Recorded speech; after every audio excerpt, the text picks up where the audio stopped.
All right, we are live. Today we have Styrling Strother on. Styrling, welcome to the show. Thanks, Will. Thanks for having me. So, uh, I met you first three, no, probably like 5 years ago at this point, Yep. at PTR. And I Yep. remember we talked a lot about momentum scoring system, which you were big on at the time. And I want to get into that a little bit later. But we were talking everything you do centers around transforming the practice court. In fact, your website is transformyourcourt.com. Is that right?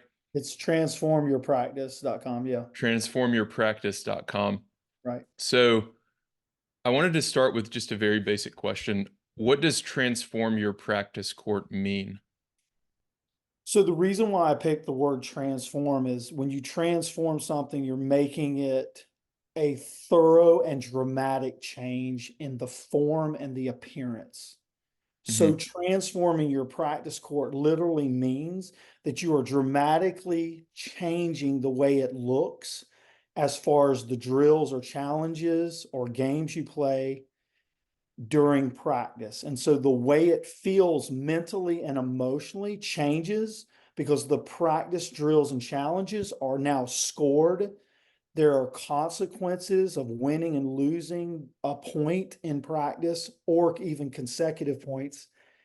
And it introduces you back into a practice that challenges your decision-making process.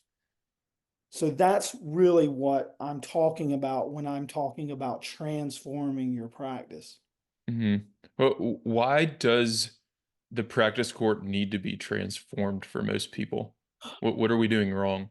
So I think instead of saying what are we doing wrong, it's probably better to say like what have we misprioritized, Hmm. right? Okay. So so I think that, and we kind of coined this as there's a traditional tennis culture practice Hmm. court, and then we've sort of countered that with the art of winning practice court, which means so we're reprioritizing the way we play and compete on the practice court. So so this is what I would say, that the traditional tennis approach is the coaching prioritizes how you hit the ball over where, when, and why you hit the shot. Okay. Hmm. So in our new book, The Art of Winning Tennis, we go into great detail about how traditional tennis culture has set up a practice court where most of the focus is on how good your shots are instead of how your shots affect your opponent Hmm. positionally and what kind of response you're getting back from your opponent. And so Hmm. the opponent has been basically taken out of the practice court environment for the most part, and Hmm. scoring competitively with consequences has been mostly omitted from the traditional practice court, the traditional Hmm. tennis culture practice court. This is one, and I was a part of that. Like I've come out of that headspace Hmm. of just doing things without consequence or immediate feedback of consequence, right? Because so many times we hit, we got a basket of balls as a coach and we're feeding balls, and the player's not experiencing, we're not letting them experience the consequences of hitting a shot that you win the point or you lose the point, right? But this is what happens as a match. So I think that's why there's something wrong with the practice court, if you want to put it that way. I just think Hmm. that we've misprioritized because there's things we do on the practice court that are important, like repetition, but repetition without consequences is where we fall short Hmm. of developing a practice court that looks and feels like the match court. Yeah. Yeah, I want to dive into all that. By consequences, so you say repetition without consequences. Yes. What's an example of a consequence, just so that the listeners can kind of better understand that? A consequence would be either you score a point or you lose a point once you hit a shot or a series of shots. Okay. And so instead of just, as a coach, we used to feed balls and we would work on where the ball's going and we work on spin and things like that. And we would just do Mhm. it over and over and over again, but we weren't scoring it. So Okay. now an example of that would be, okay, you've got to make 2 shots in a row to this target with this type of spin. If Mhm. you make 2 shots in a row, you score the point, and maybe we play game scoring like 15, 30, 40. If you miss a shot, I get the point as your Mm. coach. And so Okay. you've got to win the game basically against yourself. I'm just the beneficiary of your error as far as the Mm. point, but you're basically competing against yourself, trying to make 2 shots in a row, or sometimes it's 4 shots in a row. But we don't Mm. really go much past that because I'm trying to stay close to what the data is saying, right? Mhm. So 8 shots or less Yeah. is about 90% of the points you play. So that's 4 shots for you. So we do a lot of Right. a 2+2, things like that. And that's what I mean by consequence. Mm. Because if the player gets feedback as far as they lose a point when they miss a shot, or they win a point if they make 2 in a row, now they're starting to contextualize their technique, their improved technique, if you will. Mm. Okay, S so there's context around improving technically or movement wise. They have to do things specifically in order to score the point. Yeah, that makes a ton of sense, and I think something that, like, just kinda clicked for me, and I've done a lot of this myself because 'cause I'm familiar with your work, it's something that just clicked for me, though, while you said that was this is a way to actually measure your improvement. So, if I'm at a club playing a match and I'll look over and see a coach giving a private lesson, they'll be feeding 100 forehands, not scoring, not measuring any of it.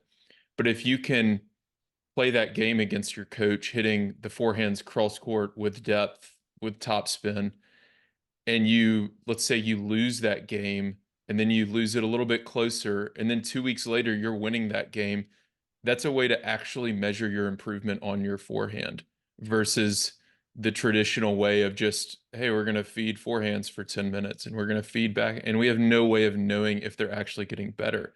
But if you're hitting that target and measuring it, then people can actually get better. So I would encourage listeners, if you take private lessons or clinics and you're not doing this, talk to your coach and come up with some kind of scoring system and implement this stuff that Styrling is talking about, because this is a way for you to actually measure the way that you improve and then create some of these consequences that you're talking about. So, next I wanted to ask about the book. So the book just came out like a month or two ago, pretty recently here. The Art of Winning Tennis is the name. I'll link to it in the show notes for everyone listening so that you can check it out and purchase. So I do all my books on Audible. So I started listening to it this morning. I'm probably maybe a third of the way through, halfway through. So I have some questions about the book specifically, but Okay. tell us just how did the book come to be, and tell us a little bit about your co-author as well. So I met Dan about 5 years ago. He actually contacted me, sent me an email.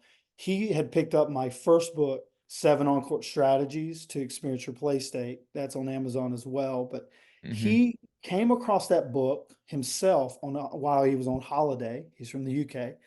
So he's reading through the book, and he was a tactical and strategy expert. Worked with the RPT over in Europe, which is our form of like the USPTA or PTR. And he would Hmm. teach classes on the mental, emotional state of a player. So he came across my book. We got in contact. For the last 5 years, we've been taking all the material I've had since 2011, all the games I've created, and we're sort of putting it together and sort of framing it out and making it digestible, if you will. And the Hmm. new book is something that I've had in me since I wrote my first one, which was in 2017. But I've been trying to stir through all of this information and put it into a context that was real for the reader, right? That was something that when they read it, they're like, wow, I can actually implement the things that I'm reading. It's not just a philosophy. It is a system, but it's not just something I just think about. It's actually something I can do something about. So the new book, it's taken about 4 years to write as far as Mhm. like get it together. So it will absolutely challenge the way you think about match play, as well as think about how you're practicing and preparing for match play. So it introduces what most will find as new ideas of perceiving what happened in your match that influence the winning and losing of your match, right? So we introduced what I created as the momentum scoring system. So this completely exposes the fraudulent game score as being both inflated and deceptive. Okay, Mhm. so making decisions about how you play the next point, if you're basing it solely on the game score, 30 all, 40-30, this is going to lead you to more of an emotionally charged decision, a very poor decision, in my opinion, as to how to play the next point. And the momentum score is actually the real score. It's the best score to decide how you're going to play the next point in order to increase or maintain your probability of winning it. And so this is really we start from the game. We talk about the game and how the game is being, how you negotiate the game in tennis. And then we talk about how the momentum score and the game score is completely the momentum score gives you the game score, but the game score is this inflated idea. It's a inflated scoring system that just distorts your perception about Yeah. what decision to make. So that's kind of what the book is about. That's kind of how it's happened. So it's we've heard from people it's not necessarily an easy read. In other words, you'll be able to read it over and over again and sort of get a Mhm. deeper understanding. The Audible is, to me, I listen to it and I love to listen to Dan talk because he's from the UK. He's got that Queen's English. Yeah. It's so cool to listen to. But even I, as an author writing the book, when I heard it on Audible, I started to really get a deeper understanding of what we had even written. Yeah. And it's weird. It's just weird to experience that. But I found some new, like it was like a breath of fresh air, even for me, going back on the court the next day with my players and doing this with them. Hearing Mhm. it on Audible just brought it like alive. So I'm really happy that you got the Audible version. I Yeah. totally Yeah, it's encourage been you. good. Yeah, if I'm even if gonna, you get the printed, even if you get the printed copy, try to get the Audible as well if you can, because it will give mhm. you a different perspective. Yeah, I think a lot of listeners obviously love Audible because they're listening to a podcast. So it wouldn't be surprising if some of them purchase that. And I know a lot of them listen to either, this podcast or tennis books like The Inner Game or whatever it is, um, on their way to matches to kind of get in the right mindset. So this could be a great one for that. And as I've gone through it this morning, I've already had to like rewind 30 seconds, a few times just to like, okay, I think I understood that concept, but I want to hear that again and really like stop what I'm doing and think about this, which is really, um, I don't know, the sign that's like something is there that you can listen to multiple times and really has a deeper meaning. And is getting at like the fundamentals of tennis. And I want to talk more about the scoring system in a few minutes, but before we dive deeper into the book and some of the theories, um, tell us your tennis story. How did you get started in tennis? I know you're coaching in Carolina now, so just tell us your story about how you got started to where you are now. So I grew up playing tennis, but when I grew up in the 80s, we grew up playing multiple sports, most of us as kids, and there were different seasons of sports, right? It's not Hmm. like today where you can just pick a sport and play it year round. So I grew up playing tennis. However, it was really my third sport. I was mostly a basketball and football player. I was a point guard. I was a quarterback. I was running plays on the field, right? So I was reading defenses, I was calling plays to disrupt and give our team the highest probability of winning the game, right? So it wasn't really until I met my wife when I was 19 years old. Okay. So we've been together a while. And so that began this journey of playing and even coaching tennis seriously, because my wife comes from a very competitive tennis family. She played Division I tennis, college tennis at North Carolina State here in Raleigh, North Carolina, and that's where Mhm. we're from Cary. So I talk a bit more about my history in my first book, Seven On-Court Strategies, but the main influence of my tennis coaching has been really from the perspective of a strategy and tactics point of Mhm. view instead of a technically driven purpose, right? So I'm a huge proponent of sound technique in tennis. In fact, if players come to me on court, they're like, "Man, you are a stickler on good technique," because you know, I at saying that, all of our technique and movement needs to be taught more with a tactical and strategic mindset, because it's really worthless without that context. Mhm. So when I was a kid and a teenager and then a young man, when I practiced my shooting technique in basketball, I was pretty religious about it. I was out in my backyard for 2, 3 hours every day, just shooting free throws, shooting jump shots, layups, moving. And I was a great shooter of the ball as well as a mover. But I found that what was even more important was being a great decision maker on the court during the game. Mhm. So having a plan and a play in mind as I brought the ball down the court, this was what calmed my mind and settled my emotions. So Mhm. that's whatever specific play that was what I was going to initiate to begin the process of scoring like a basket in basketball. This was the essence of competition, right? The Mhm. most important reason to play and compete. And so the execution of that play was technical, and there needed to be proficiency in your technique, right? But without the play in mind, the specific strategy, the technique of how to do it was really worthless, right? Mhm. So I coached for a long time. I was coached high school tennis, and in 2011, that's when I discovered data analytics on my own while I was coaching high school tennis. This was 4 years before I even knew who Craig O'Shaughnessy was, Yeah. because I didn't meet him until late 2014 and early 2015 at PTR. So Mhm. I was transforming everything I did with players on the tennis practice court. And this was based on the strategic decisions that the analytics was showing me that was happening in a match. So Mhm. that's kind of how I swerved into data analytics. It was almost like it was revealed to me like right in front of my eyes as I was watching a couple of my players play competitively.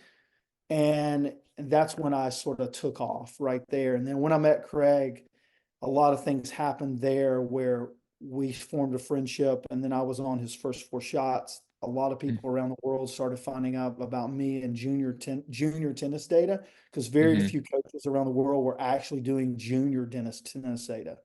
Yeah. Um, I talk a little bit about the history of that on my podcast, the Tennis Revolution. Mhm. Um, so anyway, so that's kind of how I got started. I was a pure athlete growing up as a kid. I played like 5 different sports.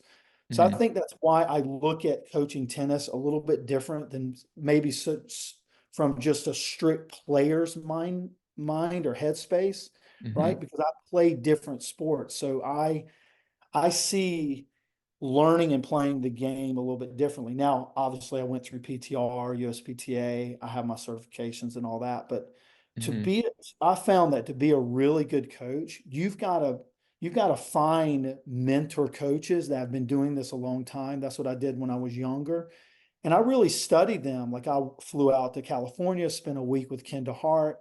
I would spend time with coaches off the court during the symposiums, Mhm. um, and ask them questions. How do you do this? How do you do it this way? And these were coaches from around the world, especially with PTR, Spanish coaches, Italian coaches, European coaches, Mhm. um, Yeah, things like that's a that. great way to So, learn. so yeah, so you've got to do that, but you really, as a coach, you do need to find like how you coach should match who you are as a person, Mhm. right? So I used to I used to be a little bit hesitant, like I don't know, I was, as a tennis coach, I didn't grow up as a pure player, right? I didn't play in college. But I found that the things that I could draw off of were very unique. They were uniquely different than being a player growing up and Hmm. playing the game competitively. Like, I never really had an issue of coming out of myself and really focus on the person in front of me. So I don't have a lot of stories to tell about myself as a player. So I just lean on, okay, how do I make this player in front of me, whatever level they're at, 3-0, 4-0, 5-0, you know, 8 UTR junior, a 12 UTR junior. What can I do as a coach to help them improve? So it's really less about me and what Styrling accomplished as a player. And it's more about how can I, as a coach and with my experience, sort of help this player understand who they are as a tennis player and how they can be a better player and a better competitor, more Yeah. intelligent for, Yeah. for, for really, that's really what I'm after. Yeah. Yeah, and I like a lot what you said about technique as well, having that kind of tactical mindset when you're thinking about technique, because it applies, I feel like, even more so in doubles, right? Because there's so Yeah. many different tactics and strategies. There's more variables on the court. But it's one of the reasons, like, if I go play a USTA tournament, I've played less recently, but over the last, 5 to 7 years, I've played a lot of adult USTA tournaments, and sometimes in these open draws, I'll play against these like Division I college kids who, in singles, they would wipe me off the court. Like, they would beat me 1-0 in about 20 minutes. But in doubles, I can actually beat them. And their technique is better than me on literally every shot. But I've got the tactics down and the strategy down that they don't have. And Right. sometimes I lose anyways, of course, because they're that much better technically. But I stay in the match and sometimes can get a win. And then the other thing that came to mind when you mentioned that is I see so many players at the 3-0 to 4-0 level, adult club level players, where they miss a shot and then afterwards they kind of do a shadow swing as if it was something wrong with their technique, when really they tried to hit it down the line when they should have gone cross court, or they weren't even in the right position to hit the ball. So a lot of times people, I feel like, focus too much on technique and not enough on kind of their positioning and strategy and shot selection and all these different things, that I want to dive into with you here. Um, so a couple questions that y'all kind of brought up in the book, and obviously we're not going to dive as deep as the book does, but I did want to bring some of these up. So the first one is watching the ball. So why is watch the ball bad advice?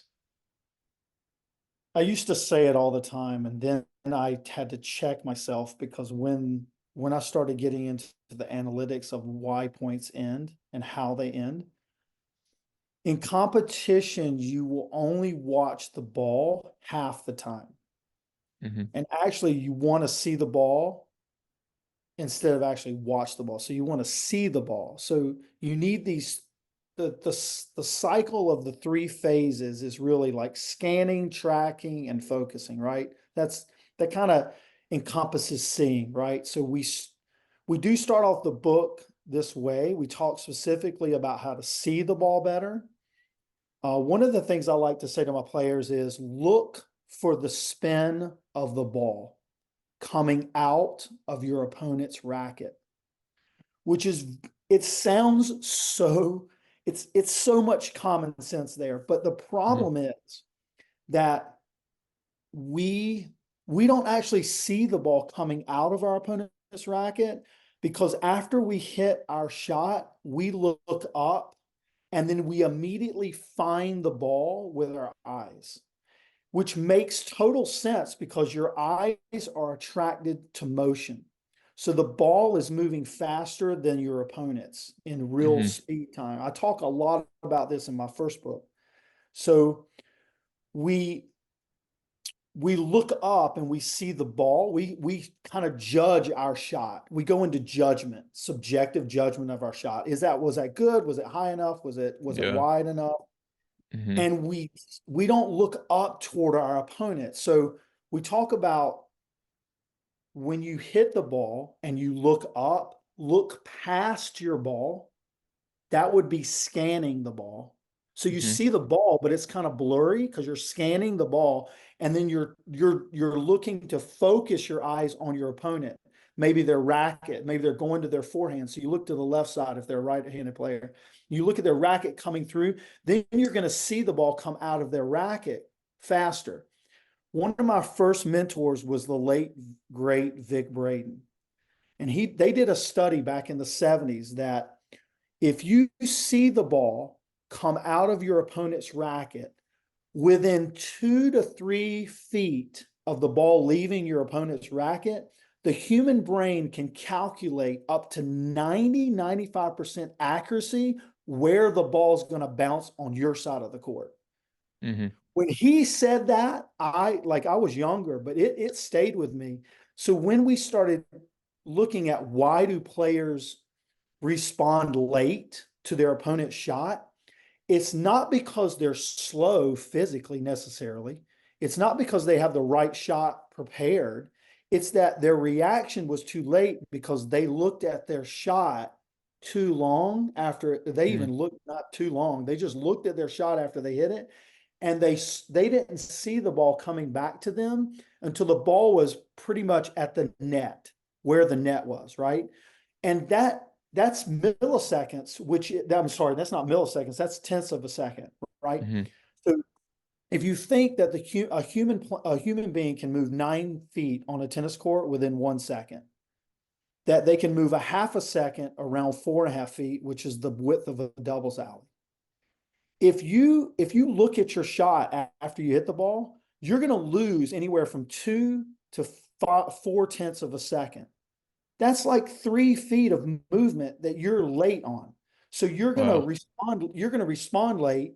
Then that means you're going to move faster. That means you got to brake or slam on the brakes or slow down, decelerate faster, which you could lose your balance, obviously.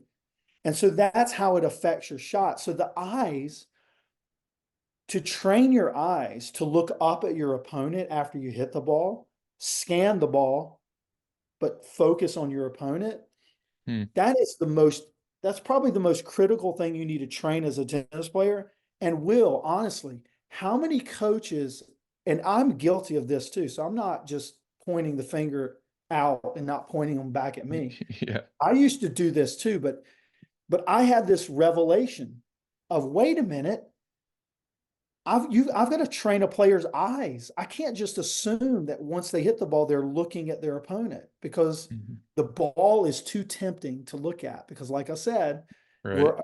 our eyes are attracted to motion. So that's really why saying watch the ball. You've got to do more than that. And I created a challenge called Ball Player. Mhm. That's in my first book. So you say ball out loud when you see the ball come out of your opponent's racket. You say ball. And then after you hit and look up, you literally say to yourself, player. So when you say it audibly, it triggers your eyes to move. Hmm. And then we go from saying it out loud to saying it softly to ourselves to trying to hear it in our head. Yeah. And that's the sort of the progression of habitually training yourself to move your eyes to the right object at the correct time. Hmm. I'm gonna start when I get film when I'm doing clinics of these club players. I'm gonna start looking at the head of the net players and see what they're looking at when their partner hits. I bet. Would you think probably 95% of them are watching their partner's shot rather than watching the opponent? Absolutely. In fact, if Yeah. you're on the receiving side of your opponent's ball, it's really both players should be tracking, it should be player, right? Hmm. So if I'm at the net and I'm looking and the ball has now crossed my opponent's back, so they just hit a ball over, I'm looking at the player that's receiving the ball. But Hmm. after that player strikes the ball and it goes past me, I've got to look at the I've got to look at the other net player Hmm. if we're both Yeah. at the net, right? So I've got to go player. That's how my eyes track. So many doubles players, especially if you're at the 3-0, 4-0, and it's ladies and men, but we're tempted to watch the ball as it goes past us, and then we look at our own partner striking the Hmm. ball. By the time we turn around, we've lost a half a second Hmm. of response time. That is Yeah. huge, right? 0.5 seconds, that's about 4.5 feet of movement time that Yeah. you've given up. Not just that, it's really dangerous to look back at your partner hitting Yeah. the You ball. might get hit. You're either going to get hit or it goes past you and then somebody poaches and now they hit you back. So Right. you don't want to get a fuzz sandwich that way. Yeah, yeah. So doubles or singles, this will save you 3 feet. So when people talk Yeah. about like, oh, that player's got such good anticipation, they're probably just not following their shot, not following the ball on their shot. They're hitting, looking at the opponent to save that 3 feet. And they're not actually faster. They're just better at anticipating because they're using the system. Right. Their reaction time is faster. They're not just saving space like 3 feet, 3, 4 feet. They're Mhm. saving time. Right. Right. So I still play against my competitive juniors, and they're like, Coach, you're so fast, but you're so old. And I said, yes, I may be old, but let me tell you something, my eyes are much faster than yours because Yeah. I'm tracking the correct object at the correct timing, and you're still watching and judging your shot, whether it's good or bad or not. So Right. I'm in objective observation mode, and you're in a judgment mode. And Mm. so I'm like, you need to move out of your house of judgment, stop judging your shots. You need to move into the house of observation, start observing, like, what am I doing? And Hmm. then how's the ball coming out of my racket, right? What kind of Yeah. you can pick up spin before your opponent even hits the ball if you're looking at how they go high to low or low to high. But Hmm. yes, I mean in doubles especially, and this is a double show, so we want to put this in that context. You can be lightning fast and have, like, 2 knee injuries if you just use your eyes better Hmm. and you stop looking at the ball as it's going away from you. You should only Hmm. be looking at the ball when it's coming toward you. And the only way Hmm. you can do that more effectively is if you're looking at your opponent receiving the ball. And I mean, if no one gets anything out of this podcast today, they should take that one to heart and Yeah. really put that at the number one on their list to improve. I need to prove Hmm. how I use my eyes when I play Hmm. points. Yeah. Yeah, absolutely. And like a simplified version of this is probably that I've talked about on the show previously, but you're taking it to like kind of the next level is the server's partner. I'm always telling people to just stare Yeah. at the returner as the serve goes into them, and you can study their body language. And if I know they have a weak backhand, as soon as they turn to their backhand side, I know Yep. I can be more aggressive as the net player. Or as soon as they turn to their forehand side, if they've burned me down the line 4 times on a weak second serve, as soon as they turn to that side, I know I need to shift over a little bit because that's where they're going. So um, you can do that not only on the serve, but all of these other shots as well, kind of during the point. So next question, this is very related, but if you want to elaborate on kind of how this um, integrates into people's games in other ways, is opponent-based thinking. It's something you talk about early in the book, and I'm sure you dive into a little bit deeper later on. But it sounds like this watching the opponent instead of the ball is part of opponent-based thinking. One thing that came to mind for me as I was listening to the book earlier today was the recent 60 Minutes interview with Djokovic. He talked about, I don't Yep. know if you had a chance to see it, but he talked Yep. about how he's studying his opponent Yes. literally on changeovers when they come back from bathroom breaks, when they're drinking their water, when they're getting their towel. He's constantly studying them to figure out, any little edge that he can get. And he's the best player in the world. So Yep. if he's doing it, we probably should too. But what is opponent opponent-based thinking, and how can we implement that on the doubles court? So Novak Djokovic is probably the best at opponent-based thinking because he understands what he can do, but when he's competing, he's not focusing on himself necessarily, right? The focus is turned outward to what is his opponent doing? He's trying to figure out what is his opponent thinking. I think this is probably one of the things that I do best as a human being. And I think this is why my coaching is very unique, is because when I grew up, my father was in the flower, he's a professional floral designer. And I grew up in the flower business, and we always would have to plan for weddings. He's and different events for the weekend, right? So we Mhm. would have to do a lot of prep work. And I would do something, all of a sudden I'd be standing around, and he's like, "What are you doing?" I go, "I'm waiting for you to tell me what to do." He goes, "No." He goes, "You need to learn to read my mind." I was 14 years old. I'm like, "What are you talking about, Dad? Like, I can't read your mind." He goes, "Yeah, you can." He goes, "You can read what I'm going to tell you because you need to pick out the patterns of what we need to accomplish. There are patterns every week. We do the same things every week to prepare for these events. Mhm. And you need to pick up on, okay, what have you accomplished? What's left? Things like that." So Djokovic is so good at this on the tennis court, right? So when we are thinking more about our opponent than ourselves, and our subjective opinion about how we performing our shots, this is the opposite of opponent-based thinking. This is me-based thinking, right? Mhm. Our Yeah. opponent is why we are competing. I mean, they're the very reason that we're on the court. So, but most of the time in practice, we're focused on ourselves because that's the way the practice court is set up for the most part. Mhm. And this is why we differentiate between traditional tennis culture and the art of winning. We're focused on ourselves, we're focused on our individual shots and how good or bad they are. So Mhm. this kind of practice does not, A, train our eyes to look up at our opponent because there's not really anyone on the other side of our practice most of the time.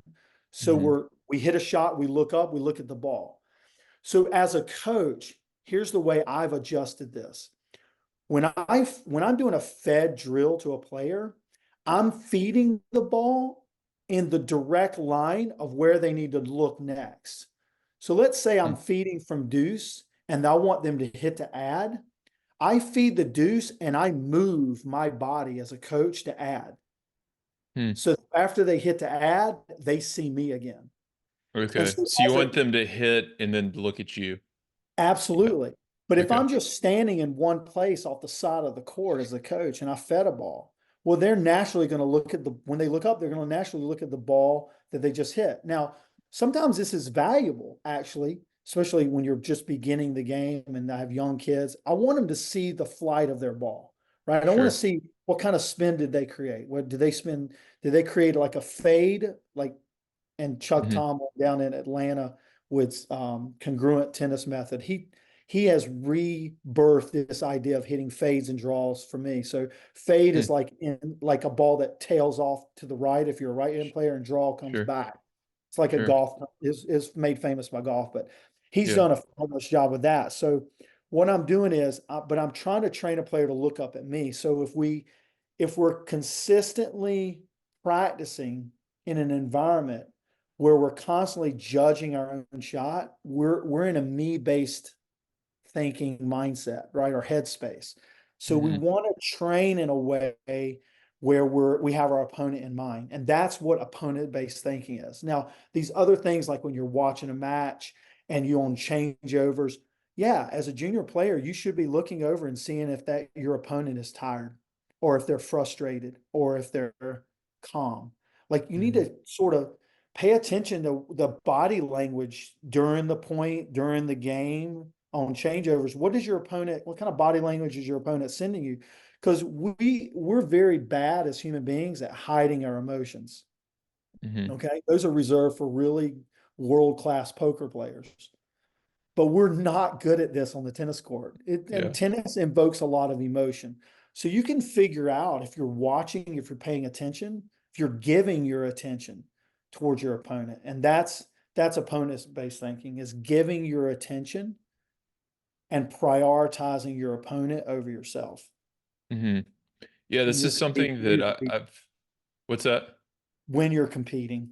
Yeah, yeah. This is something that I've, and I still have to continue to improve, but I've worked on it a lot over the last, 5 or 7 years or so, um, myself, because I do see so many players, and I get into this habit myself where like they're so focused on just hitting a clean ball and like playing good themselves that they're not worried about, they don't even pick up on the fact that like that opponent is really good at rallying from the deuce court. Like you should probably try to lob down the line and get them to the ad court. Like they don't even pick up on that. They're just so worried about hitting a clean forehand cross court, Yep. even if it's a bad matchup and they're going to lose. And it's something that, yeah, I mean, I still fall into that trap when I'm like not at my best. It takes a very conscious effort to implement this, similar to the watching the opponent instead of the ball. Um, it kind of goes against our natural human tendencies, um, but it's more effective. So we need to make a conscious effort if we do want to improve on some of these things. So next question. When we make an error, we think it's a technique problem and it's our fault. So that's roughly a quote from the book. I don't know if I got it exactly right. So I'll Right. say it again. When we make an error, we think it's a technique problem and it's our fault. So why is that wrong, and what mindset should we have when we do make an error on the court? We all make errors. We lose as many points or about as many points as you win, right? So Hmm. the closeness of a match is so real. Every game is close, every point is close. You are and your opponent are so closely linked together. And so what you do affects them and what they do affects you. But we are blind to this most of the time because we're so self-absorbed. We have this self-absorbed attitude of it's all about me and the great shots I can produce, and the better shots I hit, the more likelihood or probability I'm going to win the point. And that's so far from the truth. It's a distorted perception is what it is, Hmm. right? So this attitude, this self attitude about my great shots, we make an error. We're like, oh, well, it's just on me. And this whole Hmm. idea, I mean, this is something that really I had already been on the vein of thinking about how absurd unforced and forced errors were. Hmm. But when Craig O'Shaughnessy did a talk on this about 4 years ago, it was the year right before COVID hit. Hmm. He basically talked about how absurd unforced and forced errors are, and that it's all based on subjective opinion of who's judging that, right? So Yeah. we hit a shot, we make an error, we're like, oh, it's unforced. Yeah, they didn't, because we don't have our opponent in mind. It goes back to opponent-based thinking, right? Hmm. And so what happens is, because we practice with the main focus of creating better shots, when we play a match and lose a point, our mind space, our head space is filled with thoughts that it's totally our fault, right? I'll Hmm. rehearse this forehand. Man, I worked on my forehand all week with my coach, and this daggone thing is breaking down every time. Well, wait a minute. Is your forehand, is it the forehand return, or is it the forehand after you serve, right? Which forehand is it? Right? Hmm. Is it the forehand that you're running wide on? Is it the forehand that you're getting jammed on? Hmm. Is it the one you have to run forward on? Is it the forehand you have to go back and receive a high forehand, a ball that bounces up? Like we're not. We need to be more specific about which forehand are we having problems with. But the problem is we can't really determine that because we have generically sort of reserved our decision to it's our forehand. Mhm. right? We didn't, it wasn't the high loopy ball our opponent hit to us. Well, we didn't even see the high loopy ball because we were still judging the drive that we just hit to them or the loopy ball we hit to them. We're judging Yeah. that. It wasn't deep enough. So we don't see the high loopy ball come back and then we don't move in time. So most of our errors, if you will, are really, they are self-inflicted, but for different reasons, not because we didn't practice it enough, is because we're not noticing what's coming back from our opponent. Mhm. So if you, for example, in doubles, if you know the average rally length in a doubles point at all levels is 4 shots or less, then you're going to focus on how you send your first 2 shots as a team. Okay. So your first 2 shots that you play in the point, that's where consistency and accuracy begin. Are you being consistent and accurate on the first 2 shots? Let me give you a personal story about this. So Mhm. I sometimes go out on Wednesday nights and I'll play with the guys, and they're most of them are 4-0. There's a few 3-5s in there, 4-0, and there's a few 4-5s. So good level player, medium level player. Um, and so when I play, if whoever I'm playing with, I'll play with one of the other guys, right? And I'll say, Yeah. look, here's what we're going to focus on. We're going to focus on making the first 2 shots of every single point. We are not going to miss on our first 2 shots. And we need to have a mind, we need to have in mind where we'd like to hit those first 2 shots. So you need a plan, you need to know where you're going to hit it, right? Mhm. But the key is you need to reduce your errors on your first 2 shots. And it is amazing to me, Will, that I haven't lost with my partner ever in 3 years Yeah. because I get my partner to buy into making the first 2 shots of every point. And then they start to realize, wait a minute, Styrling, most of these points are ending 4 shots or less. I said, I told you. Yeah. Like I told you this was going to happen. Like I've Yeah. seen this happen for 13 years, right? Yeah. And so what happens is and then if we make our first 2 shots, our objective is to make the next two. Mhm. Okay, so we're building this 2+2 every point. First two, then if we get through those, we're going next two. And it's so interesting that we watch our opponents. They start pulling the trigger too early. They go Mhm. down the line instead of going cross court. Yeah. They hit the volley right back to us, or they hit the volley. They try to hit an angle volley instead of hitting a volley down the middle, right? They try to hit a smash to the corner instead of smash down the middle, right? And so just the pure idea of being consistent on 2+2, you're going to, as a player, you just need to go out and do it. You need to go try this. Okay. Mhm. And you need to start to be aware. If once you start trying this, you're going to be aware of how points short or how short points are. And you'll be like, holy cow, Yeah. this is actually happening.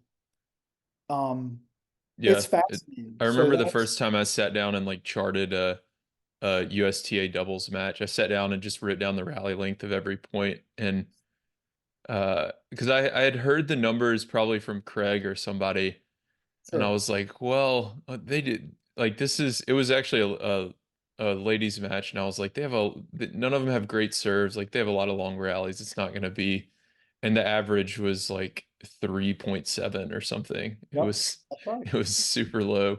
Yep. Um, There so were it some it long is rallies, but there are going to be some long rallies in yeah, double.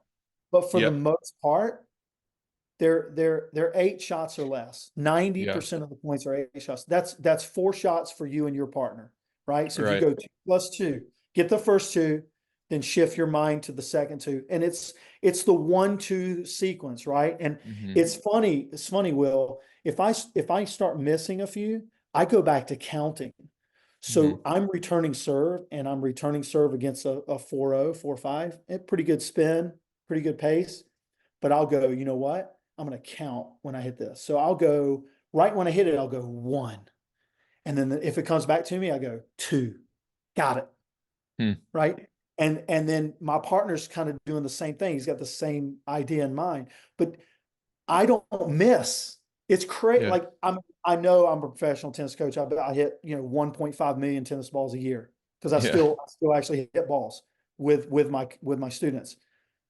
But I'm telling you, when I go to counting, my nerves go down. Like I'm a human being. I get nervous too, even playing against these guys, because what are they trying to do? They're trying to Mhm. show up the pro, right? They're trying to beat the pro. They're Yeah. coming at me, right? And they like to see me miss. I Yeah. got you. You know, Yeah. but so I'm trying to, avoid that, obviously. I'm like, no, I want to Mhm. see if I want to see if you can actually beat me. I want Yeah. to try to reduce my errors on my side. Yeah. And I'm paying attention to what they're hitting me. So if they hit a really wide serve, really nice serve, I'm one and I'm high and heavy cross court, or I'm high and heavy down the line. Right. Mhm. So I have a plan, but I'm literally counting. And so that's the 1-2 reset strategy I talk about in the first book, 7 on court Mhm. strategy. Yeah, and I like this idea of having a plan for your first two shots. And I would say to listeners, like, so if you're the server and your partner's at the net, each of you, obviously you have a plan as the server for your first shot. You're going to serve wide body T, whatever it is. But then your plan as a team should probably be, the net player gets a volley on the next shot, right? Ideally. But then you should have a plan as the server. If it gets by the net player, like, what Yes. am I doing on this next shot? So that you each Correct. have your own kind of second ball plan. And then same for the return team. The returner obviously is in a more reactive state, but they need to have their plan to return, solid over the net strap, or I'm going to lob this one down the line, or whatever it is. And then both the returner's partner and the returner should have a plan. If the second ball gets to me, this is my kind of plan A and plan B, depending on the type of ball that comes back. Yes. And I think having that plan is just gonna, even if you can't execute it some of the time, I think it will for sure help. So we've Can I talked a say lot one? about mindset. Yeah, Go ahead. I'll say Do you have one something thing else? about that because, well, Yeah. I coach a lot of like USTA teams. The teams will come to me and they say, "Hey, Sterling, help us. We want to win the conference championship or Yeah. whatever division they're in." The So I'm like, section. all right, Yeah. the first thing you need to do is you need to team up partners and you need to stick with those teams. Like Mm, you don't need to vary on too much. And the reason why is because you need players to play together long enough so they learn to communicate these things that you just talked about. mm, What's the plan, right? If I'm constantly, as a captain of a USTA team, if I'm constantly changing my lineup and putting different players with different people and they don't play together that often, there's going to be a severe lack of communication of what's mm-hmm, happening. And and that's one of the things. My suggestion, when you're doing this, is pick when you play doubles, stay with a partner, play with them long enough, mm-hmm, and establish this because you're gonna also too as a doubles player, your objective will go back to the opponent base, but when you're playing doubles, you're really the fourth most important person on court. right. You should be every shot you play you should be trying to make your partner look really good. Right. Yeah. Okay. And so if we're doubles partner, every shot I hit, I'm trying to make Will look good. Put Mm-hmm, him in a position. Every shot you hit, you're trying to make me look good. And that way we're both trying to make each other look good and we're going to mm-hmm, play amazing together. mm-hmm, But if you're not playing with that headspace, that sort of thinking in your headspace, you're going to be start to focus on yourself too much. You're going to become self-absorbed. And then when you lose the match or you make errors, you'll be like, I let down my partner. I did this, it's all yeah. about me. We lost the match because of me. Well, that's actually so far from the truth. This is distorted perception Mm-hmm, because it takes two to lose a doubles match, right? And if I'm getting every ball, well, maybe my partner needs to look to take more of those balls away from me, mm-hmm. right? Or poach Yeah. more, right? If It's I'm too, getting picked on. But so yeah, so I just wanted to yeah, say that. no. I think that's an important point to something to point out. when you're Yeah, yeah. playing competitively as teams. Absolutely. Yeah. Yeah. I think, having it's something that I've learned more and more about talking to coaches as well as some of the pro players I've had on the podcast is like how important the communication between um doubles partners is because it's something that sounds obvious and seems obvious, but there's so many deeper layers to it that you can learn more and more. Like I had Rajiv Ram on after he won the US Open uh several months ago, and he talked about how he will tell his partner Joe Salisbury, you know, hey, I'm not really feeling it today. And like when he said that, I was thinking to myself, I don't think I would ever tell my doubles partner that. Like I wouldn't want them to know that I'm not feeling good. Like it's my responsibility to get up for the match. But he's really just being honest. Like, and if like he slept poorly or his energy's low, like, and Joe can help pick him up, then that's beneficial for the team as a whole. So like me not being willing to share is actually hurting the team rather than trying to put it all on myself. So the Well, communication is just communicating that thought actually relieves you of the pressure and tension that too, yeah. of having that, right? So Right. you've actually released that tension and pressure up to your opponent. Your opponent, if you guys are good together, they can absorb that and then just give you and say, hey, it's okay. You know what? It's good. We got that out. Now let's develop a plan now from here. Hmm. So so just saying it mentally, emotionally relieves you of that pressure. And Hmm. that's why it's so important because you're actually being honest, and honest frees you up. Yeah. Now you can play carefree, free of care, Hmm. instead of trying to play careful, Yeah. full of care. So I want to be respectful of your time. I know we're running on like an hour now. Do you have time for a handful Let's more keep going. questions? You're good? Absolutely. Let's Okay. keep going. So we've talked a lot about mindset. I want to shift our focus to the actual practice court, some Okay. things that people can go and implement next week.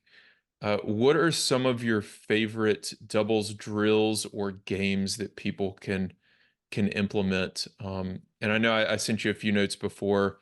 Yeah. Sometimes people are practicing with two people working on doubles, three or four, so you can take it any direction you want.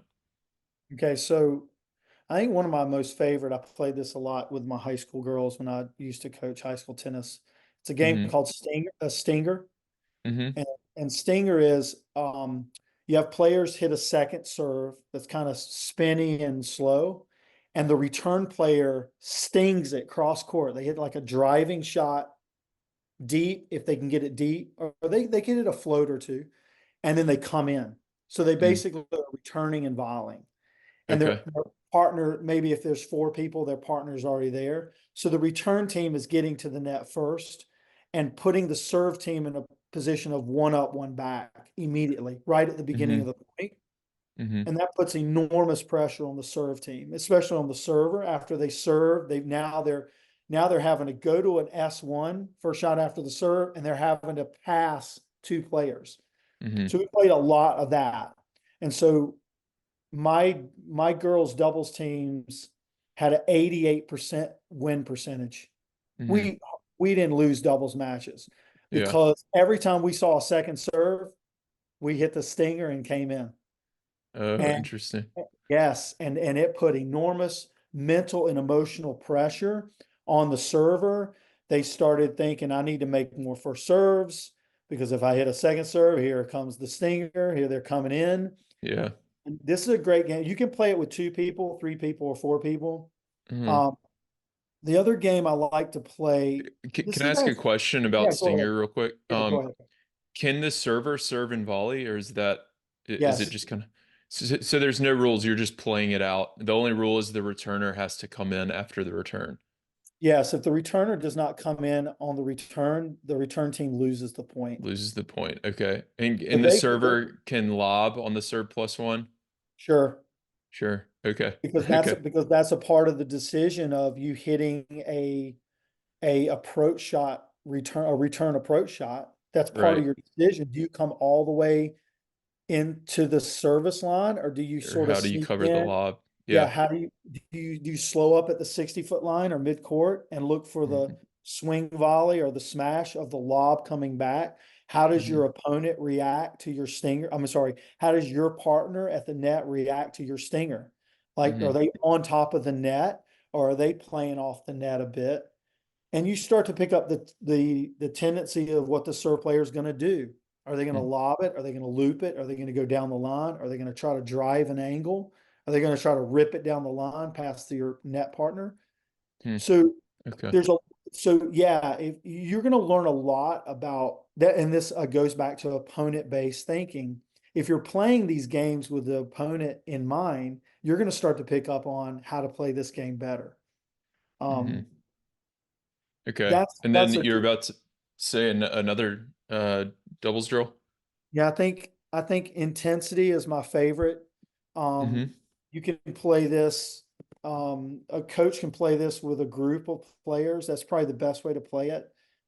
If you're just playing it with just players, you need at least four players.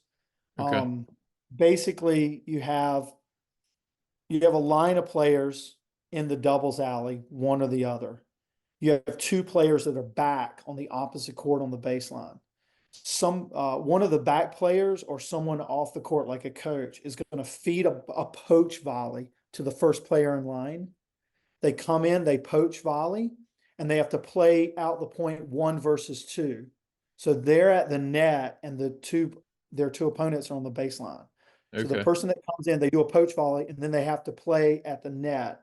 So what it does is it develops volleys, swing volleys, smashes. The two Mhm. players that are back either lob or they can pass.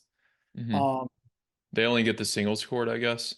yeah, so The two back players. the two back Yeah. players get the singles line, and the one person that poaches and comes in plays the doubles alley. Now, if the player coming in makes or wins the first point, they get a lob.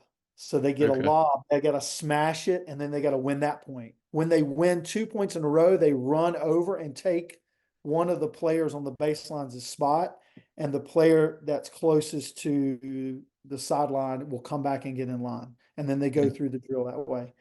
But Okay. I have seen. I'm going to make a video. I don't know if I have a video out there about it, but if anybody listening to the podcast wants to know more about the game, if you're a coach listening or a player or a team, if you can find me. You can Yeah. find me on the internet. We'll Just send include me, your yeah, website and everything in go the to my show notes website, so send me an people, email, yeah. find me on Instagram, send me a message, and I will take you through that game. It is one of the most phenomenal games I've ever played, as far as with a group of players or even learning doubles, because there's Mhm. so many shots that you will have to learn and master at the same time. Mhm. And it's a point situation. So there's a lot of competitiveness there. I attribute that game. I mean, we played that game every single day, every single practice of my 6 years of coaching varsity high school tennis. We played that game every single practice. We ended practice with it. Sometimes we began practice. It just gets the blood flowing, but it gets everyone sharpened into all the different shots they have to play in doubles. Mhm. So that's those two games I would suggest, I guess, first. Awesome. Awesome. So I want to talk about the momentum scoring system, and then we'll Sure. do some of kind of the rapid fire questions. Okay. So just explain kind of at a high level what the momentum scoring system is, and then I want to ask a couple of specific questions about it.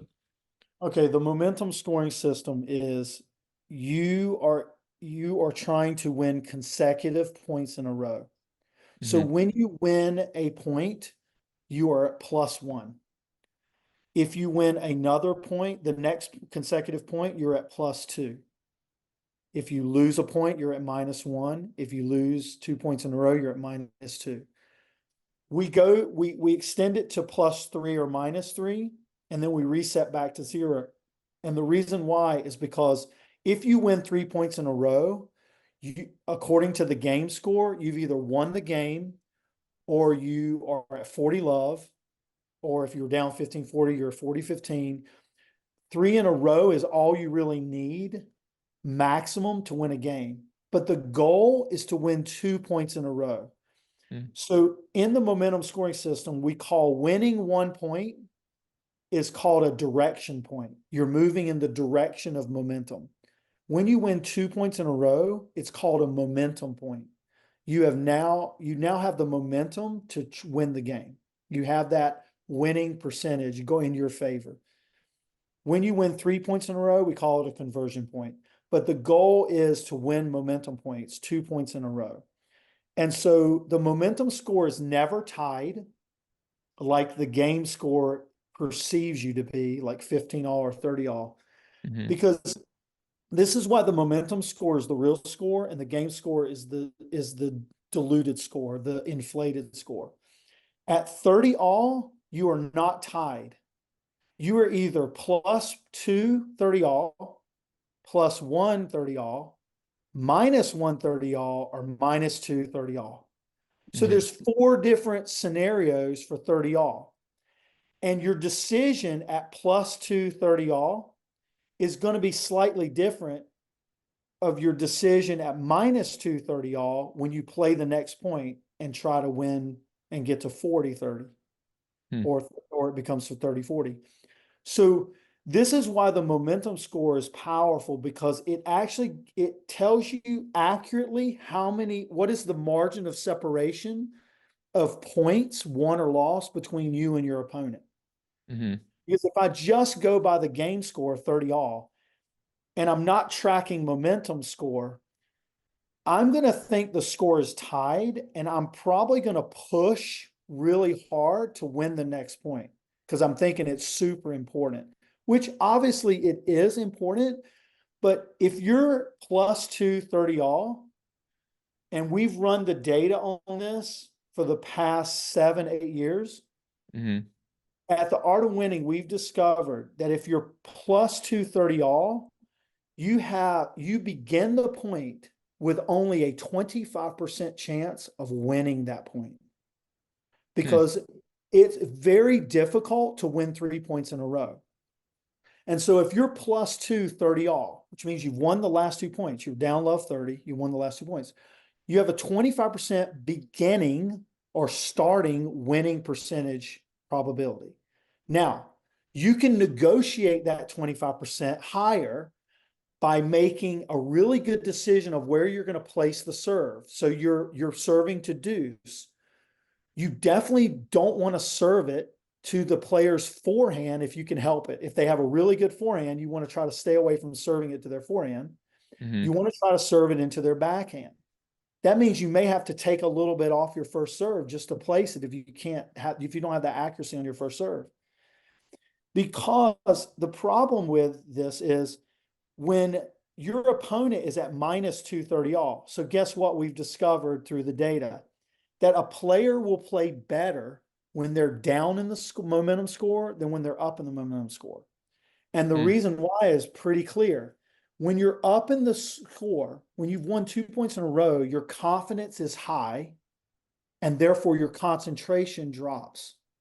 So concentration and confidence move in opposite directions typically. So when mm, you are down -2, you've lost the last 2 points. You're like, hey man, I need to dig in here. Your concentration goes up. Your confidence is down a bit because you've lost the last 2 points, but your concentration rises.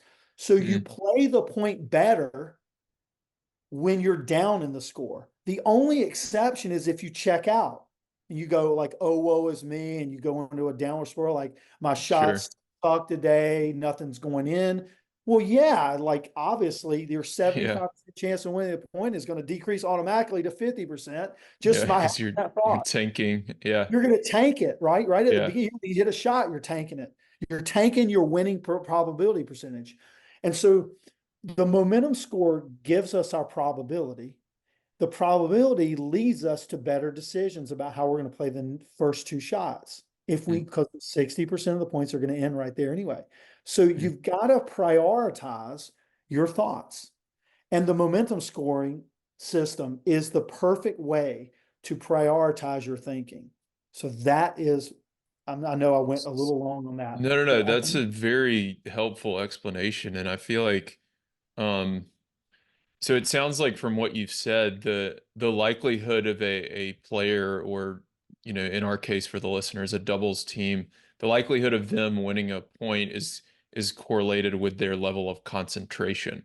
And if they've won 2 points in a row, their confidence is going to be high, but their concentration generally is going to be lower. So what we yeah, have to do is create a system that keeps our concentration high after winning 2 points in a row.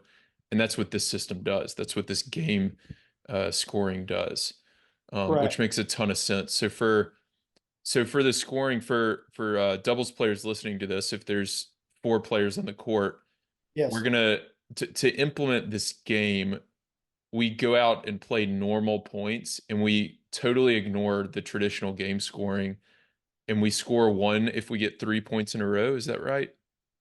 Well, actually, here's what I found is the best way to do it. So Yeah. when I developed the scoring system, went, how can you apply the scoring system and how you, because you're always going to have the game score. Like we're never going to get rid of the game score. It Yeah. is what Yeah. it is. It's a part of tennis. It's a part of the tradition. Of But course. how can we manage the game score and keep it in the right perspective? So what I did was I created the competitive intelligence games, and these are momentum scoring games. And we do have some of the games where we score the game score, but we're trying to keep the momentum score in the back of our mind. So, Hmm. for example, one of the games is called Deuces Are Wild. So if Hmm. you go out as 4 players, you're going to play a set. You can play a short set to 4 games if you want to, but you'll play a set of Deuces Are Wild. Deuces Are Wild is really simple. The team when choose who's serving first. If your team wins 2 points in a row, you automatically win the game, and the serve rotates to the next team. So all Mm. you got to do is win 2 points in a row. Sounds easy, right? Well, it's you're gonna a lot of times you find yourself winning 2 points quickly, and then your opponent wins 2 points in a row quickly. Now it's 1-all on the Sure. set. Now you Yeah. got to start over. Yeah. The another game is we call this double mo. We'll call double momentum. This is a new game I created in the last year or so. We play this all the time with singles and doubles. You have to win 2 points in a row. So remember, 2 points in a row is called a momentum point. So you have to Hmm. win 2 momentum points, a double mo, to win the game. Mm. So your team can win 2 points in a row. Your opponents can win 2 points in a row. Now it's one momentum point each. The next momentum point, the next team that wins 2 points in a row wins the game. The serve rotates. The set Hmm. score is 1-0. Okay. So we'll play games like that where we only focus on the momentum score and winning consecutive points to win the game or win a momentum point. Mm. Um, we do have other games where we integrate the game score into that. So we're kind of keeping track of both.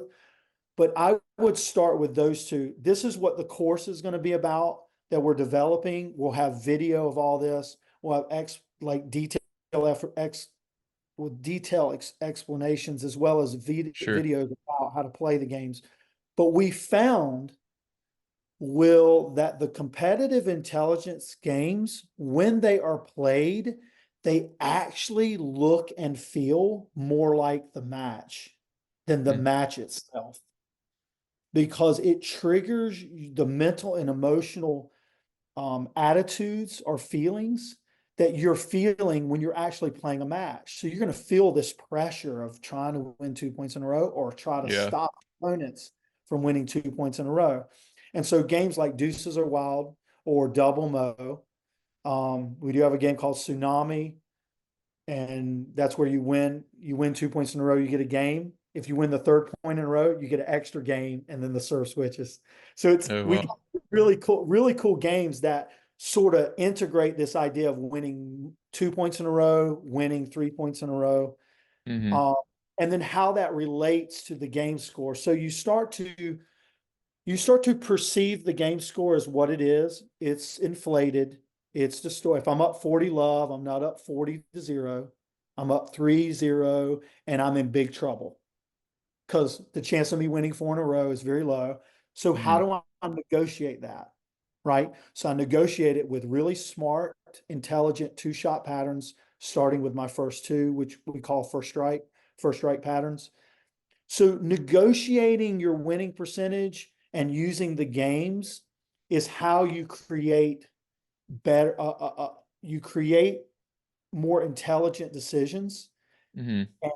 And this is how you increase your ability as a player. Um, the other thing is by playing the games, you really start to pinpoint which shots you're having trouble with, which shots are your technique breaking down on. So we're not ignoring the technical part of the game. We're actually highlighting it in its proper context because we're figuring out what is our technique doing in the context of the game. And that's a much more powerful experience than just going out on the practice court and just working on your forehand or working on your serve. Yeah, or just playing normal sets We're in just games. playing a It's playing a normal set. So we play yeah. actually full sets of double mo or deuce a while. Sometimes we'll play a total of 6 games. So when it's 3-all or 4-2, Hmm. we switch the game. So we'll go Okay. from like deuces a while to double mo because Yeah, we mix it up a little bit, especially sure. with the but you want to play it long enough so you get the full effect of it, right? Yeah, You don't want to jump from one game to another, back and back and back. You want to spend some time experiencing the game and allow the game to reveal to you what adjustments you need to make in your own game, whether it's tactically or technically. yeah. Combination of It the it seems like one of the things I love about this is it seems like it just creates forced concentration or pressure on like almost every point, right? Like whereas if I'm up 30 love and serving and just thinking about like traditional tennis, I'm like, okay, we're up 30 love, like we can just serve this wherever and like right, sure, poach, why not? We're up 30 love, like just give it a shot and we'll see what happens. But right, if we're like trying to create a conversion point or something, like right, we're gonna think a lot harder about like our specific tactic there, which is what we should do because 30 love's a big point, like we need right, a we don't want to take any of these points for granted. So yeah, correct. really I love that system a lot. I'm gonna include in the show notes um all that kind of written out in detail, some of those games. And then Okay. of course I'll link to your website and any videos and resources you have as well. I've written them out, so I'll send you that, and you can just post that. Okay. Yeah, that'd So, be great. That'd be yep, awesome. yep. Cool. Okay. So let's just go on to the rapid fire questions. I know I've got a few more that I sent over to you, but maybe we do a round two at some point. But we're Sure. kind of we're running pretty long here. Uh, Um, what's your favorite tournament? I love Wimbledon. Okay. I love the Grand Slams, but I think Wimbledon is one I look forward to. It's actually one I get to watch because usually I'm at the beach, so that's great. Uh-huh. I get to watch the Nice. whole thing. I get to watch multiple rounds. Actually, I get to watch some doubles too. Good. I do like to watch Indian Wells too when I can. Hmm. Um, but yeah, I like the traditions of Wimbledon. You know, Yeah. I do like some traditions. I think some are valuable. I think a lot need to be questioned, um, especially Yeah. with the way we play and coach. But I do like Wimbledon a lot. Sure. What racket do you use currently, or what is your favorite racket right now? Okay, so the Yonex E Zone 98. It Yeah. is literally the best racket that I've ever had in my hand, and I've played a Yeah. lot of rackets. But I love that racket for a couple reasons. Number one, um, it does have natural power built into the frame, so you don't have to swing Hmm. as hard. It's forgiving. It's a soft racket frame. It's not too stiff. It has the expanded sweet spot because of the Yonex technology of the flat rim. But it's funny, I actually gosh, his name goes away from me right now and he's gonna kill me. But he was a Yonex rep years and years ago, probably like 6 years ago, and Mm. at PTR. And I said, I want to change rackets. So I started studying, I started looking at Yonex and I picked up one. I fell in love with the Yonex brand. And I Hmm. played everything, but I do like that. I do like Yeah. that racket. Yeah, that is a good one. What is your favorite tennis book other than your own books? Winning Ugly. I Winning love Ugly. Winning Ugly by Brad Yeah. Gill. I do. I think it points out a lot of things we should already be thinking about, but we may be overlooked. But that is my favorite book by Hmm. far. Yeah, that's a great one. It's a good intro into, I feel like, opponent-based thinking as well. Yes. Yes. He talks a lot about that. So last question, how do we make doubles more popular? Oh my gosh. This was a long answer, but I'm going to try to speed this one through. What's interesting, I listened to the podcast with you with Ben Roethlisberger, is it, or Rothenberg, yeah, Rothenberg. yeah. That was a very interesting perspective. But two things that came to mind. You talked about the Bryan brothers. So there's two ways to become a star in tennis. You got to either have a personality or you got to have performance, Mm. right? To become a superstar, you got to have both. One Yeah. thing about the Bryan brothers that makes them so attractive, and I actually talked to this, I talked to my 16-year-old son about this. I said, Pierce, and he's a tennis player, he's a nationally ranked junior, right? So he's going to nationally watch tennis. I said, what's going to get you to watch doubles? He says, well, I asked him if he knew the Bryan brothers. He's like, yeah, I've heard of them. I said, okay, what if I were to tell you, Pierce, that the Bryan brothers are twins? He goes, oh. I said, one's a left-handed player, one's a righty. He goes, oh, that's interesting. And I said, and they have flamboyant personalities, like they chest bump after points, and Yeah. they're into it. I said, would you want to watch a Bryan Brothers doubles match? He goes, absolutely. That would be very entertaining. This is a 16-year-old kid, Yeah. boy, right? Now, if we want to change doubles, and make it more entertaining, more interesting, we're going to have to do some radical things, right? Or we can keep it the status quo and it's going to go the way it's going to go. But for me, like if I see something that is flailing and not doing too well, I'm the Hmm. type of person I'm like, all right, let's make a change. I mean, Yeah. what you got to make a change if you want change to happen, right? So Hmm. as a doubles player, you got to either become a personality, like Nick Kyrgios. He's Hmm. not won. He's won matches, but he's never won a Grand Slam. He's never won. I don't Yeah. think he's ever Not in won a Masters singles. Yeah. 1000, right? In singles, but he's won it Hmm. in doubles, right? But his Hmm. personality attracts people to watch him. He's interesting. You know what's funny is I watched Coco Gauff and Pagula Hmm. play some doubles matches at the US Open on TV. And the Yeah. reason why I watch them is they're both interesting players to me. Obviously, Coco, her attraction is she's young, she's ready to go, she's a Hmm. powerful player. Pagula has come up through the ranks, and she's making a way of her own. And these two team up. They were so much fun to watch. They look like they were having so much fun. Hmm. Um, I think that the commentators of doubles could make a big difference. You should get John Yeah. McEnroe and like Adam Sandler. Honestly, Yeah. like you should get a comedian up there. Somebody who doesn't even know anything about tennis. Yeah, do Yeah. that. Yeah. Format in doubles, I say change to short sets of four. Go no ad Okay. scoring. Tiebreaker is the third set, right? 10-point tiebreaker. Get the match to last around 45 minutes. And Oh, and interesting. what's interesting? Here's Hmm. one. At the Grand Slams, have the quarterfinals and the semifinals and the finals of the men's and women's doubles, or even some mixed doubles if you want to do that.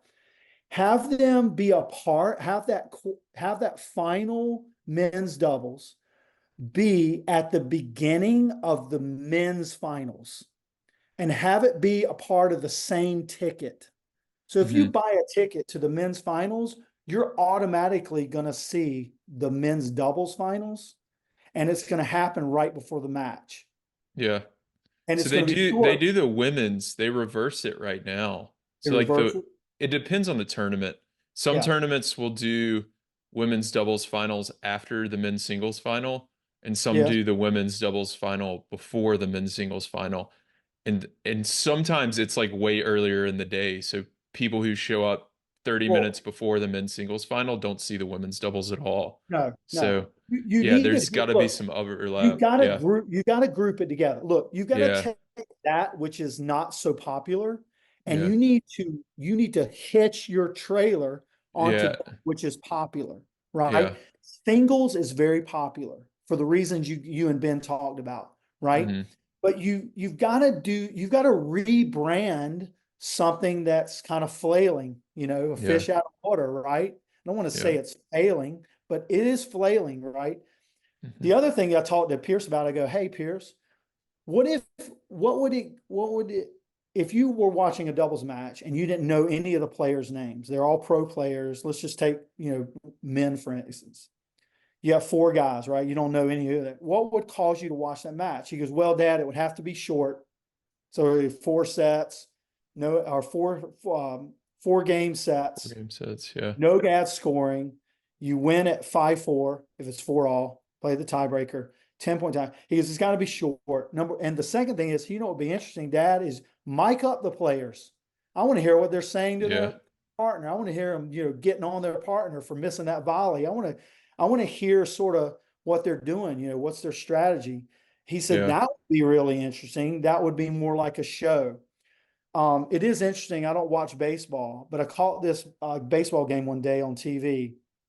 And I think I was on vacation, so it was the middle of the day, and they had mic'd up the shortstop. I forget Hmm. the guy's name. He's unbelievable. He's literally mic'd up, and they're playing an actual game, and he's Yeah. sitting there having a conversation with the commentators back and Yeah. Yeah. forth. And he goes, wait a minute here, I got to get this one because the ball's hit to him. He goes, wait, hold on a minute. He runs over, gets the ball, throws the guy out, and then picks up his conversation back with the commentators. I'm like, wait a minute. That's so good. This guy is a professional. Yeah. And this is what what's interesting? We should, because look, singles is serious. We got serious money at play. We got Right. serious endorsements. Doubles, not so much right now. It could turn into that, but not so much. So let's treat doubles and let's get it more entertaining. Okay. Hmm. Let's get the stock up in doubles, right? And the only way you're going to be able to do that is you're going to have to do some radical things like this to get Hmm. people's attention, right? You have to get people's attention, especially young people or even older people like me, right? Like I'm 55, man, I'm old. Come on. You got to get my attention. So I would say that, you know, the doubles players, you know, if they're in this environment, they should be able to like have a conversation, talk to the commentators, and still be able to play. They should Hmm. still be able to perform. And honestly, their performance is they're taking it seriously, obviously, because it's their livelihood. But do they want to really make an impact? Like, do they want to make more money? The other thing Hmm. that Pierce suggests is their shirts should be littered with like sponsors, like NASCAR drivers or Formula Yeah. One drivers. That'd be kind Like, of man, cool. just Yeah. load up those shirts, bro. Yeah. And but sponsors are not going to put their logo on guys, the player shirts if there's nobody watching. So Yeah. you first got to link these doubles matches to singles matches in some way. You've got to find a way that they can play competitively, but shorten the match so it's not so long. And then you can introduce other things in certain Hmm. venues like music and things like that. You guys suggested, but it's got to be entertaining, right? The Bryan brothers are the exception. They're twins. They're right and lefty. They're entertaining. The Jensen brothers, they were entertaining. Yeah. Other teams find a way to bring out their personalities, but Hmm. honestly, getting We just I need mean, to start experimenting, really. yeah, you've got to Yeah. experiment because Yeah. otherwise you're just going to have what you have, right? And Right. that's it's fine with me. I mean, but if you want me to watch more doubles, then hey, let's go. Try some new stuff. Let's I try hear some new you. stuff. I hear you. Awesome. Um, that's a great answer. I really agree with a lot of what you said. And yeah, we've got to, like I talked about with Ben, it's got to be kind of a petri dish for experimentation and separate itself from singles in that way. But Will, it could Um, be fun. This all could be Yeah, a fun exactly. experience for the players. I Got guarantee you the players, yeah, they're not making a lot of money, but if they're having fun at what they're doing, they actually might start making more they'll money make more, yeah. because they They will. will attract the eyes and ears of people and the sponsors will come and they will actually have a more enjoyable life as a doubles player on tour because it'll be Mhm. more fun. You Yeah. know, this is the thing that we talk about with our junior players. You know, you've got to get out there, you've got to have fun at this game. And this is why we created the different games that are actual related to what you experience in the match. So they're real games, they're not fake games, they're not just feel good games, but Yeah. they are fun. And so this is something that if we start going in this direction, I think only positive things can come of it. Yeah, absolutely. Awesome.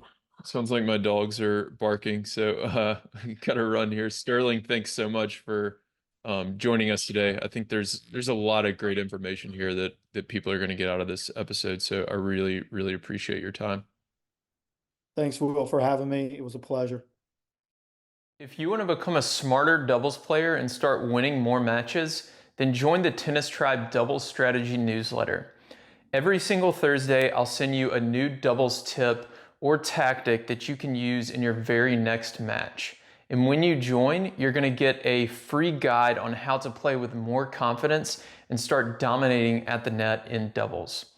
My name's Will, I'm the founder of the Tennis Tribe, and over the last 5 years, I've worked with players at every level of the game, from USTA 3.0 players all the way to Division I college programs, as well as some of the top 10 doubles players in the world. And on Thursdays, with this strategy newsletter, I share that knowledge and advice that I've gained over the years with you. So to sign up, you can go to thetennistribe.com. And again, you'll get that free net play guide when you join.